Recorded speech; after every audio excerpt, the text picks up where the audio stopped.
episode!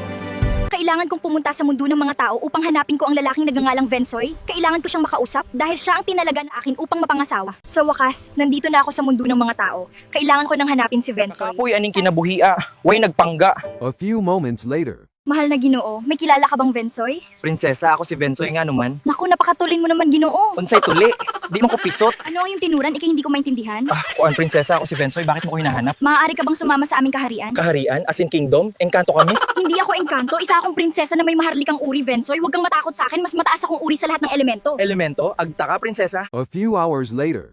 Anong tinuran mo kanina? Wala, prinsesa. Ang ganda naman dito. Gusto mo bang tumira dito? Oo, ski ba? May beer at anduay dito, prinsesa. Vensoy, ipapakilala na kita kina Amang Hari at Inang Reyna, kaya maging handa ka na sa ating pagharap sa kanila ngayong araw na ito sa loob ng ating kaharian. Mahal kong Amang Hari at Inang Reyna, nandito na ang taong nakatadhana sa akin ayon sa propesya. Ipinapakilala ko siya sa inyo ng buong paggalang at katapatan. Buti at sumama siya sa ating kaharian, anak. Vensoy, alam mo naman ang pagkakakilanlan ng aming lahi. Tinatanggap mo ba ang alok naming pakasalan mo siya? Tinatanggap ko po ang inyong anak, mahal na Hari at Reyna. Maari nyo ring ipasundo ang aking mga magulang upang sila ay makadalo sa ating masayang pagdiruwa ngayon.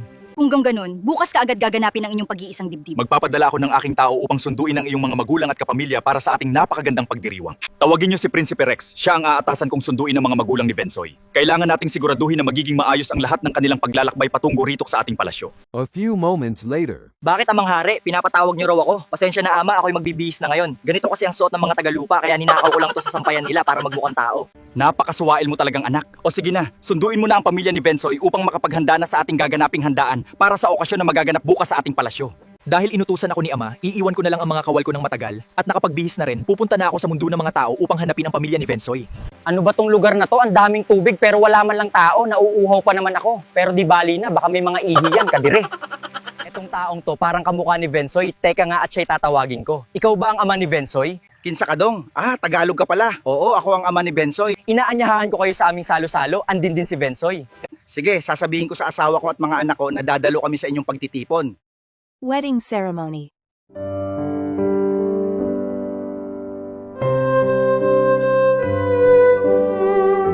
Bilang ina ng buong kaharian, binabasbasan ko ang dalawang ito na formal na mag-asawa sa ating lahi.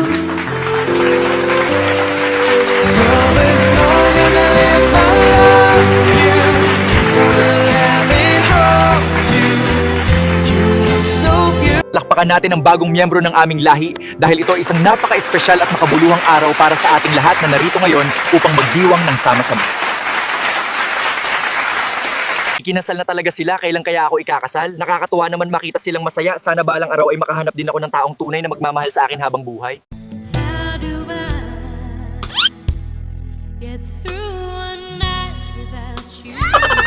A few hours later. Ito na lang ireregalo ko sa aking kapatid para agad silang magkaroon ng supling. Salamat sis at nag-abala ka pa. Binabati kita sa iyong matagumpay na kasal. Maraming salamat sa paanyaya at naging bahagi ako ng iyong napakagandang espesyal na araw na ito. Napakakulit talaga ni Prinsesa Jensil. Naku naman talaga. Akala talaga ni Princess Annie, matinong regalo ang binigay ko sa kanya. Manahimik ka nga dyan, Princess Jensil. Nakaka-istorbo ka sa tulog ko. Humanda ka sa akin dahil ang lakas ng tawa mo dyan sa loob ng iyong silid ngayon. Hindi maganda ang nararamdaman ko. Nasaan na ba si Vensoy? Kailangan ko siya ngayon dahil masakit ang aking tiyan at parang hindi ako mapakali sa nararamdaman kong ito. Nasaan na ba ang nyogan dito na mapagtubaan ko at makainom na ng tuba nakakauhaw dito sa kaharian ng aking asawa? May namumuong sanggol sa sinapupunan ng aking apo. Prinsipe Rex, tawagin mo ngayon si Vensoy. Opo, aming Inang Reyna. Ngayon din.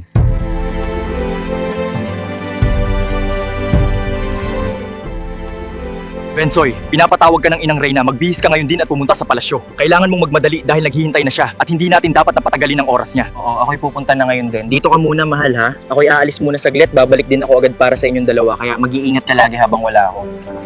Patawag mahal na Inang Reyna. Narito ako upang maglingkod at magbigay galang sa inyong kamahalan sa oras na ito ng inyong pagtawag sa akin. Oo, sapagkat batid kong may isang maharlikang papasulbong sa ating lahi.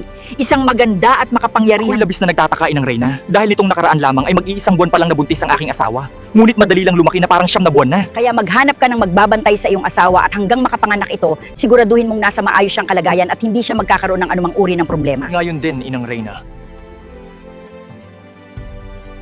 Puya ani day oy, sige naman lang tagpangahoy sa lasang ani mura tag walay bana. Wala gitay mahimo ani, mangahoy na lang tadaghano na to para mahuman na ni dayon. Abot oy, ngiob naman kaayo.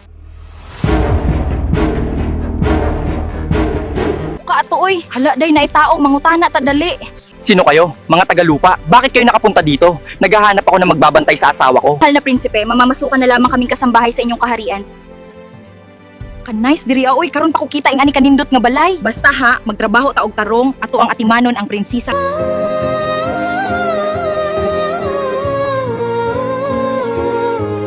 Ngayon ay tinanggap namin kayo sa aming kaharian. Maaari nyo nang puntahan ang aking asawa sa kanyang silid. Mahigpit na itinugo ng aming inang Reyna at ng aking magulang na alagaan ng aking kapatid.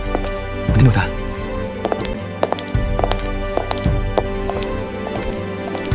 Mahal na prinsesa, papasok na po kami.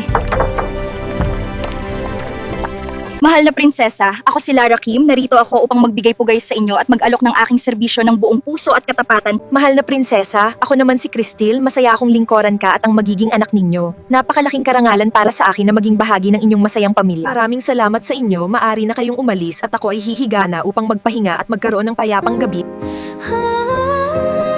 Mahal kong kaharian, nakabalik din sa wakas. Pupuntahan ko ngayon ang hari at reyna at ang inang reyna sapagkat ngayon ang itinakda.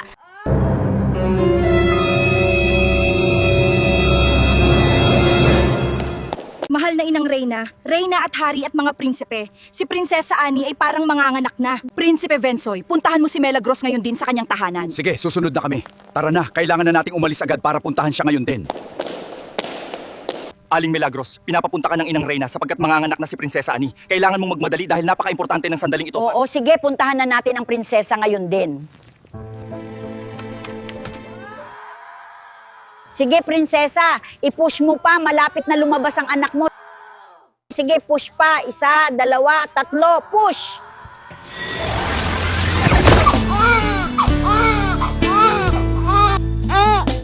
Nabati kita, prinsesa. Nakaraos ka rin. Nako, mamaya pala ang kasiyahan sa pilak na kaharian. Sasabihan ko ang aking kapatid na samahan ako. Tiyak na maraming gwapo doon. Talagang hindi ko to pwedeng palampasin ngayong gabi. Bilisan mo nga dyan, Prinsipe Rex. Dito ako maghahanap ng aking prinsipe. Ah, kaya pala sinama mo ako dito. Maghahanap na rin ako. Baka may mala Coca-Cola body dito. Tara na, bilis.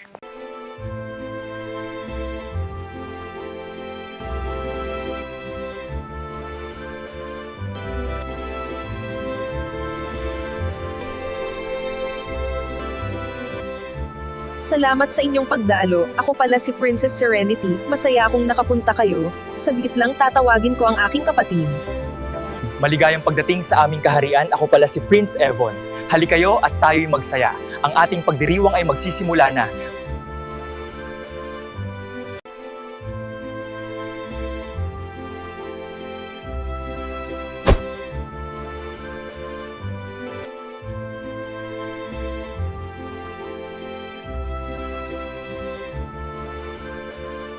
Iginawad ko sa bawat kasapi ng aking sinasakupan na magkaroon ng matiwasay at mapayapang buhay sa ating kaharian.